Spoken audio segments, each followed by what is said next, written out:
ಶ್ರೀಮಾತ್ರೇ ನಮಃ. ಶುಭ ಶುಕ್ರವಾರ ಎಲ್ಲರಿಗೂ. ಈ ದಿವಸ ನಾವು ಕಾಮಾಕ್ಷಿ ದೀಪ ಹಾಗೂ ಗಜಲಕ್ಷ್ಮಿ ದೀಪದ ಬಗ್ಗೆ ಒಂದಿಷ್ಟು ಮಾತಾಡ್ಕೊಳ್ಳೋಣ ಅಂತ ಹೇಳಿ ತಮ್ಮ ಮುಂದೆ ಬಂದಿದ್ದೀನಿ. ನನ್ನ ಫೇಸ್ಬುಕ್ ಪೇಜ್ನಲ್ಲಿ ಕೆಲವೊಂದು ಜನ ನಮ್ಮ ಮನೆಯಲ್ಲಿ ಮೊದಲಿನಿಂದಲೂ ಕಾಮಾಕ್ಷಿ ದೀಪವನ್ನು ಬೆಳಗುವಂಥ ಪದ್ಧತಿ ಇಲ್ಲ, ಆದರೆ ನಾವು ಕಾಮಾಕ್ಷಿ ದೀಪವನ್ನು ಹಚ್ಚಬೇಕು ಅಂತ ನಮಗೆ ಅನ್ನಿಸ್ತಾ ಇರೋದ್ರಿಂದ ನಾವು ಈಗ ಅದನ್ನು ಶುರು ಮಾಡಿಕೊಳ್ಳಬಹುದಾ ಅಂತ ಕೆಲವರು ಪ್ರಶ್ನೆ ಮಾಡಿದರು. ಮತ್ತು ಕಾಮಾಕ್ಷಿ ಸಾಮಾನ್ಯವಾಗಿ ನಾವೆಲ್ಲರೂ 2 ದೀಪಗಳನ್ನು ದೇವರ ಮುಂದೆ ಬೆಳಗಿಸುವಂಥ ಪದ್ಧತಿ ಇದೆ. ಕಾಮಾಕ್ಷಿ ದೀಪವನ್ನು ಒಂದೇ ಹಚ್ಚಬಹುದಾ ಅಥವಾ 2 ಹಚ್ಚಬೇಕಾ, ಈ ಮುಂತಾಗಿ ಪ್ರಶ್ನೆಗಳನ್ನ ಕೇಳ್ತಾ ಇದ್ದಿದ್ದರಿಂದ ನನಗೆ ತಿಳಿದಷ್ಟು ಮಾಹಿತಿ ನಾನು ತಮ್ಮ ಮುಂದೆ ಹಂಚಿಕೊಳ್ಳೋದಕ್ಕಂತ ಬಂದಿದ್ದೀನಿ. ಕಾಮಾಕ್ಷಿ ದೀಪಕ್ಕೆ ವಿಶೇಷವಾಗಿ ಯಾವುದೇ ಪದ್ಧತಿ ಅಥವಾ ಮನೆಯಲ್ಲಿ ಸಂಪ್ರದಾಯ ಇರಬೇಕು ಅನ್ನೋದಿಲ್ಲ. ಯಾಕಂದರೆ ಅದರಲ್ಲಿ ಮಹಾಲಕ್ಷ್ಮಿಯು ಗಜಲಕ್ಷ್ಮಿ ಸ್ವರೂಪದಲ್ಲಿ ವಿರಾಜಮಾನಳಾಗಿರ್ತಾಳೆ. ಧನ ಧಾನ್ಯ ಸಂಪತ್ತಿ ಸಮೃದ್ಧಿ ಆಯುರ ಆರೋಗ್ಯಗಳನ್ನು ಪ್ರಸಾದಿಸುವಂತಹ ಭಗವತಿಯ ರೂಪ ಅದು. ತನ್ನ ವರಾಭಯ ಹಸ್ತಗಳು ಮತ್ತು ಕರದ್ವಯಗಳಲ್ಲಿ ಕಮಲವನ್ನು ಹಿಡಿದುಕೊಂಡು ಪದ್ಮದಲ್ಲಿ ವಿರಾಜಮಾನಳಾಗಿರ್ತಾಳೆ. ಮತ್ತು 2 ಪಾರ್ಶ್ವಗಳಲ್ಲಿ ಗಜಗಳಿಂದ ಆಕೆ ಸೇವಿತಳಾಗಿರ್ತಾಳೆ. ಇಂಥ ಒಂದು ಮಂಗಳಕರವಾದ ಬಿಂಬ ಇರುವಂಥ ಗಜಲಕ್ಷ್ಮಿ ದೀಪವನ್ನು ಯಾರಾದರೂ ಮನೆಯಲ್ಲಿ ಪ್ರತಿನಿತ್ಯದಲ್ಲಿ ಅಥವಾ ಮಂಗಳವಾರ, ಶುಕ್ರವಾರ, ಪೂರ್ಣಿಮಾ, ಅಮಾವಾಸ್ಯೆ ಈ ಥರದ ಪರ್ವ ದಿನಗಳಲ್ಲಿ ಸಹ ಬೆಳಗಿಸಿಕೊಳ್ಳಬಹುದು. ಒಂದೇ ಅಂತಂದರೆ ಯಾವುದೇ ದೀಪವಾಗಲಿ ಅದನ್ನು ನೆಲದ ಮೇಲಿಟ್ಟು ಹಚ್ಚುವಂಥ ರೂಢಿ ಇಲ್ಲ. ಗಜಲಕ್ಷ್ಮಿಯ ದೀಪವನ್ನು ಹಚ್ಚಿದಾಗ ಒಂದು ಅಷ್ಟದಲ್ಲ ಪದ್ಮ ಅಥವಾ ನಿಮಗೆ ಬಂದಂಥ ಯಾವುದಾದ್ರೂ ಒಂದು ರಂಗೋಲಿಯನ್ನು ಬಿಡಿಸಿ ಅದರ ಮೇಲೆ ದೀಪವನ್ನು ಬೆಳಗಿಸಿದ ನಂತರ ದೇವಿಯ ಬಿಂಬಕ್ಕೆ ನೀವು ಅರಿಶಿಣ ಕುಂಕುಮದಿಂದ ಸಾಮಾನ್ಯವಾಗಿ ಪೂಜೆ ಮಾಡಬಹುದು. ಇದಕ್ಕೆ ವಿಶೇಷವಾದಂಥ ಯಾವುದೇ ಸಂಪ್ರದಾಯ ಇರಬೇಕು ಅಥವಾ ಇದಕ್ಕೊಂದು ಮನೆಯಲ್ಲಿ ಇದನ್ನು ಮಾಡ್ಕೊಂಡು ಬಂದಿದ್ದರೆ ಮಾತ್ರ ಮಾಡಬೇಕು, ಈ ಥರದ್ದು ಯಾವುದೇ ಆಚರಣೆ ಅಥವಾ ಸಂಪ್ರದಾಯ ಇರೋದಿಲ್ಲ. ಮತ್ತು ಎಷ್ಟೋ ಸಲ ನಾವು ಇದನ್ನು ಕಾಮಾಕ್ಷಿ ದೀಪ ಅಂಥೇಳಿ ಕರಿತೀವಿ. ಇದು ವಸ್ತುಶಃ ಇದು ಗಜಲಕ್ಷ್ಮಿ ದೀಪ ಅಂತಲೇ ಪ್ರಸಿದ್ಧಿ. ಕಾಮಾಕ್ಷಿ ದೀಪ ಅಂತಂದರೆ ಈ ರೀತಿ ಇರ್ತದೆ. ಮೂಲತಃ ಕಾಮಾಕ್ಷಿ ದೀಪದ ರೂಪ ಅಂತಂದರೆ ಈ ರೀತಿ. ಇದರಲ್ಲಿ ಕಾಮಾಕ್ಷಿ ದೇವಿ ವಿರಾಜಮಾನಳಾಗಿರ್ತಾಳೆ. ಪಾಶ, ಅಂಕುಶ, ಪಂಚಬಾಣಗಳು ಮತ್ತು ಇಕ್ಷುಕೋದಂಡ ಕಬ್ಬಿನ ಜಲ್ಲೆಯನ್ನು ಹಿಡಿದುಕೊಂಡು ಗಿಳಿಯಿಂದ ಶೋಭಿತಳಾಗಿ ಕಂಚಿಯಲ್ಲಿ ಇರುವಂಥ ಕಾಮಾಕ್ಷಿ ದೇವಿಯ ರೂಪವನ್ನು ಹೊಂದಿರುವಂಥ ಒಂದು ಬಿಂಬ ಇರ್ತದೆ. ಅದರಲ್ಲಿ ನಾವು ದೀಪವನ್ನು ಬೆಳಗಿಸುವಂಥ ಪದ್ಧತಿ ಇರ್ತದೆ. ಈ ದೇವಿಯ ಭಗವತಿಯ ಈ ರೂಪವನ್ನು ಮನೆಯಲ್ಲಿ ಪೂಜೆ ಮಾಡೋದಕ್ಕೆ ಹಿಂಜರಿಯುವಂಥವರು ಅಥವಾ ಮನೆಯಲ್ಲಿ ಮೂಲತಃ ಪದ್ಧತಿ ಇಲ್ಲ ದೇವಿಯ ಈ ಭಗವತಿಯ ಈ ರೂಪವನ್ನು ಪೂಜೆ ಮಾಡೋರು ಅಂತ ಅಂದುಕೊಂಡವರು ಅದನ್ನು ಮಹಾಲಕ್ಷ್ಮಿಯ ದಿವ್ಯ ಮಂಗಳ ರೂಪದಲ್ಲಿ ಈ ರೀತಿಯ ಒಂದು ದೀಪವನ್ನು ಇಟ್ಕೊಂಡು ಹಚ್ಚೋದಕ್ಕೆ ಶುರು ಮಾಡಿದರು. ಆದರೆ ವಾಡಿಕೆಯಲ್ಲಿ ಇದನ್ನು ಸಹ ಕಾಮಾಕ್ಷಿ ದೀಪ ಅಂತ ಕರೆಯುವಂತಹ ರೂಢಿ ಬಿದ್ದುಬಿಡ್ತು. ಈಗ ಕಾಮಾಕ್ಷಿ ದೀಪ ಅಂತ ಕೇಳಿದರೆ ಗಜಲಕ್ಷ್ಮಿ ದೀಪವನ್ನೇ ಎಲ್ಲ ಅಂಗಡಿಗಳಲ್ಲಿ ಕೊಡ್ತಾರೆ. ಆದರೆ ನಿಜವಾಗಿ ಹೇಳಬೇಕಂತಂದರೆ ಕಾಮಾಕ್ಷಿ ದೀಪ ಇದಾಗಿರ್ತದೆ.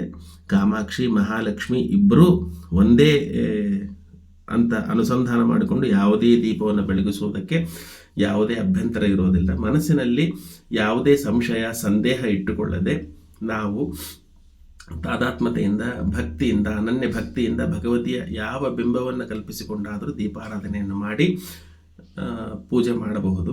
ಆದರೆ ಮೂಲದಲ್ಲಿ ನಾವು ಪೂಜೆ ಮಾಡಬೇಕಾಗಿರೋದು ಅಂತಂದರೆ ಭಗವತಿಯ ಸ್ವರೂಪವನ್ನು ದೀಪದಲ್ಲಿ ಅನುಸಂಧಾನ ಮಾಡಿಕೊಂಡು ಪೂಜೆ ಮಾಡಬೇಕು ಅಂತ ಇರೋದು.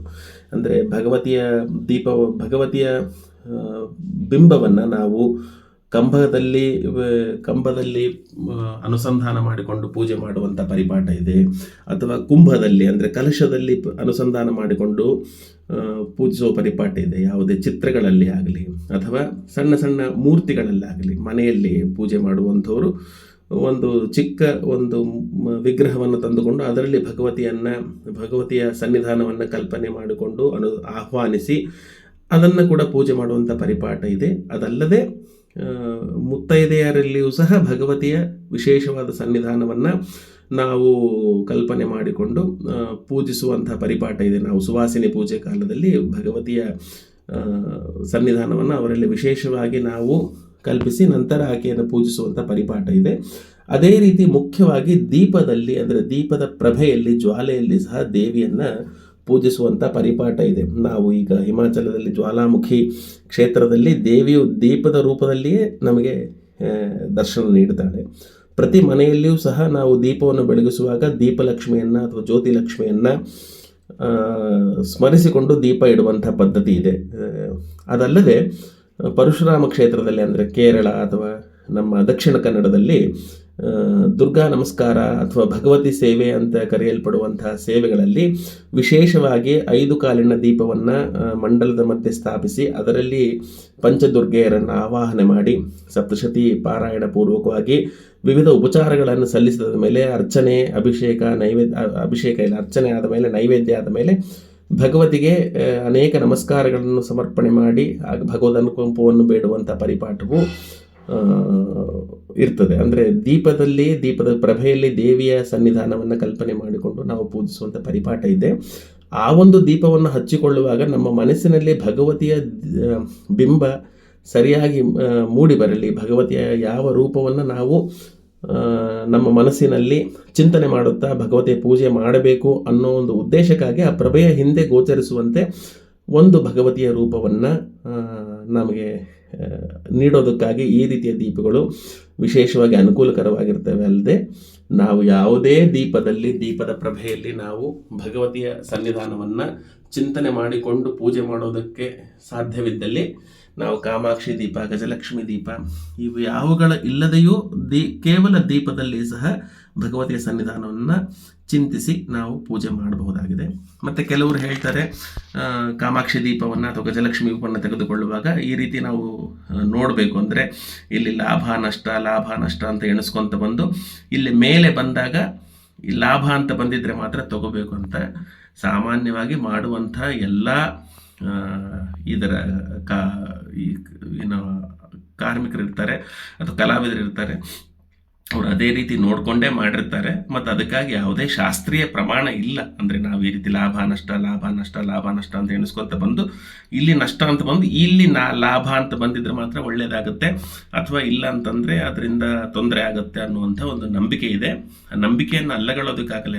ಯಾವುದೇ ಒಂದು ವಸ್ತುವನ್ನು ನಾವು ಮನೆಯಲ್ಲಿ ತರುವಾಗಲೇ ನಾವು ಯೋಚನೆ ಮಾಡಿ ಎಲ್ಲ ರೀತಿಯಿಂದ ಅದು ಸರಿ ಇದೆ ಅಂತ ಅಂದಾಗ ತರ್ತೀವಂದಾಗ ಯಾವುದನ್ನು ನಾವು ದೇವರ ಮನೆಯಲ್ಲಿ ಇಡೋದಕ್ಕೆ ತರ್ತಾ ಇದ್ದೀವಿ ಮತ್ತು ಯಾವುದರಲ್ಲಿ ನಾವು ದೇವರ ಸನ್ನಿಧಾನವನ್ನು ಕಲ್ಪನೆ ಮಾಡಿಕೊಂಡು ಪೂಜೆ ಮಾಡೋದಕ್ಕೆ ಇಡ್ತಾ ಇದ್ದೀವಿ ಅಂತಂದಾಗ ನಮ್ಮ ಮನಸ್ಸಿಗೆ ಸಮಾಧಾನ ಆಗುವಂಥ ಎಲ್ಲ ಅಂಶಗಳನ್ನು ನಾವು ನೋಡಿಕೊಂಡೇ ತರಬಹುದು. ನೀವು ಬೇಕಾದರೆ ಆ ರೀತಿ ಎಣಿಸ್ಕೊಂಡು ತರಬಹುದು ನೀವು ಮನೆಗೆ ತರುವಾಗ, ಅಥವಾ ನಿಮ್ಮ ಮನೆಯಲ್ಲಿ ಇದ್ದಿದ್ದು ಏನಿದೆ ಅದನ್ನು ನೀವು ಎಣಿಸ್ಲಿಕ್ಕೆ ಹೋಗಬೇಡ್ರಿ. ಈಗ ನಾವು ಇಷ್ಟು ದಿನ ಪೂಜೆ ಮಾಡ್ಕೊಂಡು ಬಂದಿದ್ದೀನಿ, ಈಗ ಎಣಿಸ್ಬಿಟ್ಟು ನಾನು ಇದು ಸರಿ ಇಲ್ಲ ಅನ್ನೋ ಒಂದು ಮನಸ್ಸಿನಲ್ಲಿ ಭಾವನೆ ಬೇಡ. ಯಾಕಂತಂದರೆ ನಮಗೆ ಮುಖ್ಯವಾಗಿ ಬೇಕಾಗಿರೋದು ಅಂತಂದರೆ ಅದರಲ್ಲಿ ಹಚ್ಚಿರುವಂಥ ದೀಪದ ಪ್ರಭೆಯಲ್ಲಿ ದೇವಿಯ ಒಂದು ಸನ್ನಿಧಾನವನ್ನು ಚಿಂತನೆ ಮಾಡಿಕೊಂಡು ಪೂಜೆ ಮಾಡೋದು ಬೇಕಾಗಿರೋದು. ಅದಕ್ಕೆ ನಮಗೆ ಅನುಕೂಲ ಆಗುವ ರೀತಿಯಲ್ಲಿ ಆ ಪ್ರಭೆಯಲ್ಲಿ ಗೋಚರವಾಗುವಂತೆ ಭಗವತಿಯ ಒಂದು ಚಿತ್ರ ಬರುವಂತಿದ್ರೆ ಮತ್ತಷ್ಟು ಅನುಕೂಲ, ನಮಗೆ ಬೇಗ ಆಕೆಯ ಸ್ಮರಣೆ, ಆಕೆಯ ರೂಪದ ಒಂದು ಧ್ಯಾನ ನಮಗೆ ಮನಸ್ಸಿನಲ್ಲಿ ಮೂಡೋದಕ್ಕೆ ಅನುಕೂಲ ಆಗಲಿ ಅನ್ನೋ ಕಾರಣಕ್ಕಾಗಿ ನಾವು ಆ ದೀಪಗಳ ಮೊರೆ ಹೋಗಬಹುದು. ಈ ಒಂದು ದೀಪವನ್ನು ಸಾಮಾನ್ಯವಾಗಿ ನಾನು ಪ್ರತಿ ಶುಕ್ರವಾರದ ದಿವಸ ಹಚ್ತೇನೆ. ಮತ್ತು ಹುಣ್ಣಿಮೆ ಅಥವಾ ವಿಶೇಷ ದಿನಗಳಲ್ಲಿ ನಾನು ಲಲಿತಾ ಪಾರಾಯಣವನ್ನು ವಿಶೇಷವಾಗಿ ಮಾಡುವಾಗ, ಅಂದರೆ ನಿತ್ಯವಾಗಿ ಮಾಡೋದಲ್ಲದೆ ನೈಮಿತ್ತಿಕವಾಗಿ ಮಾಡಬೇಕು ಅಂತ ಅಂದುಕೊಂಡ ದಿವಸದಲ್ಲಿ ಈ ಒಂದು ದೀಪವನ್ನು ಬೆಳಗಿಸಿಬಿಟ್ಟು ಇದಕ್ಕೆ ಪೂಜೆ ಮಾಡಿ ಅರ್ಚನೆಯನ್ನು ಮಾಡಿ ನಂತರ ಲಲಿತಾ ಪಾರಾಯಣವನ್ನು ಮಾಡುವಂಥ ಒಂದು ಪರಿಪಾಠವನ್ನು ನಾನು ನನ್ನ ಮನಸ್ಸಿಗೆ ತಿಳಿದಂತೆ ಇಟ್ಕೊಂಡಿದ್ದೇನೆ. ಇದನ್ನು ತಮಿಳುನಾಡಿನ ನಾಚಿಯಾರ್ ಕೋಯಿಲಿಂದ ತರಿಸಿದ್ದೇನೆ. ಈಗ ಸಾಮಾನ್ಯವಾಗಿ ಎಲ್ಲ ಕಡೆ ಈ ಥರದ ದೀಪಗಳು ಸಹ ಸಿಗ್ತವೆ. ಅಂದರೆ ನೀವು ಹುಡುಕ್ಬೇಕಷ್ಟೇ. ಕಾಮಾಕ್ಷಿ ದೀಪ ಅಂದ ತಕ್ಷಣ ನಮಗೆಲ್ಲರೂ ಗಜಲಕ್ಷ್ಮಿ ದೀಪವನ್ನೇ ಕೊಡ್ತಾರೆ.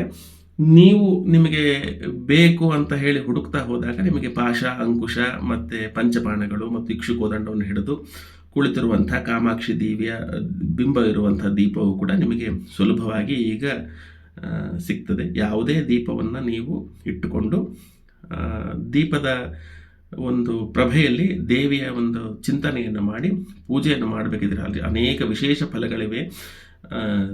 ಈ ನಮ್ಮ ಮನಸ್ಸಿನಲ್ಲಿ ಯಾವ ಒಂದು ಇಷ್ಟವನ್ನು ಅಂದುಕೊಂಡು ನಾವು ಈ ದೀಪವನ್ನು ಹಚ್ಚಿಟ್ಟು ಪೂಜೆ ಮಾಡ್ತೀವಿ ಅದೆಲ್ಲವೂ ಸಿಗ್ತದೆ ಅಂಥೇಳಿ ನಂಬಿಕೆ ಇದೆ. ನಂಬಿಕೆ ಮುಖ್ಯ, ದೇವಿಯಲ್ಲಿ ಅನನ್ಯವಾದ ಭಕ್ತಿ ಮುಖ್ಯ. ಯಾವುದೇ ಸಂದೇಹ, ಸಂಕೋಚ ಅಥವಾ ಆತಂಕ ಇಲ್ಲದೆ ನೀವು ಶುದ್ಧ ಮನಸ್ಸಿನಿಂದ ಕೂತ್ಕೊಂಡು ಯಾವುದೇ ದೀಪವನ್ನು ಹಚ್ಚಿಕೊಂಡು ನಿಮಗೆ ಒಲಿದಿರುವಂಥ ಅಥವಾ ನಿಮಗೆ ತಿಳಿದಿರುವಂಥ ಮಂತ್ರಗಳನ್ನು, ಸ್ತೋತ್ರಗಳನ್ನು ಪಾರಾಯಣ ಮಾಡಿ ಅನನ್ಯ ಭಕ್ತಿಯಿಂದ ಭಗವತಿಯನ್ನು ಬೇಡಿಕೊಂಡಿದ್ದೇ ಆಗಿದ್ದಲ್ಲಿ ಆಕೆ ಖಂಡಿತವಾಗಿ ನಿಮ್ಮೆಲ್ಲರ ಮನೋಭೀಷ್ಟವನ್ನು ಪೂರೈಸ್ತಾಳೆ. ನಾವೆಲ್ಲರೂ ಭಗವತಿಯಲ್ಲಿ ಮೊರೆ ಹೋಗೋಣ. ಆಕೆಗೆ ಜಗಚ್ಚಕ್ಷು ಆಕೆಗೆ ನಾವು ಯಾವುದೇ ದೀಪದ ಹಂಗಿಲ್ಲ. ನಮ್ಮ ಬದುಕಿನ ಕತ್ತಲು ಕಳೆಯಲಿ, ನಮ್ಮ ಮನಸ್ಸಿನ ಅಜ್ಞಾನ ಕಳೆಯಲಿ ಅನ್ನೋ ಅನುಸಂಧಾನದಿಂದ ಆಕೆಯ ಮುಂದೆ ದೀಪವನ್ನು ಬೆಳಗಿಸ್ತೇವೆ.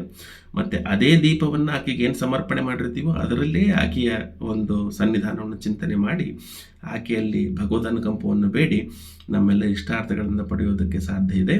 ಎಲ್ಲ ಆಸ್ತಿಕ ಮಹಾಶಯರು ಭಗವತಿಯಲ್ಲಿ ಭಗವತಿಗೆ ದೀಪಾಲಂಕಾರ ಅಥವಾ ದೀಪ ದಾನ ಸೇವೆಯನ್ನು ಮಾಡೋದ್ರ ಮೂಲಕ, ದೀಪದಲ್ಲಿ ಆಕೆಯ ಸನ್ನಿಧಾನವನ್ನು ಚಿಂತನೆ ಮಾಡೋದ್ರ ಮೂಲಕ ಆಕೆಯ ಇಷ್ಟಾರ್ಥವನ್ನು ಪಡೆಯೋದಕ್ಕೆ ಸಾಧ್ಯ ಇದೆ ಅಂತ ಹೇಳ್ತಾ ವಿರಮಿಸ್ತೇನೆ.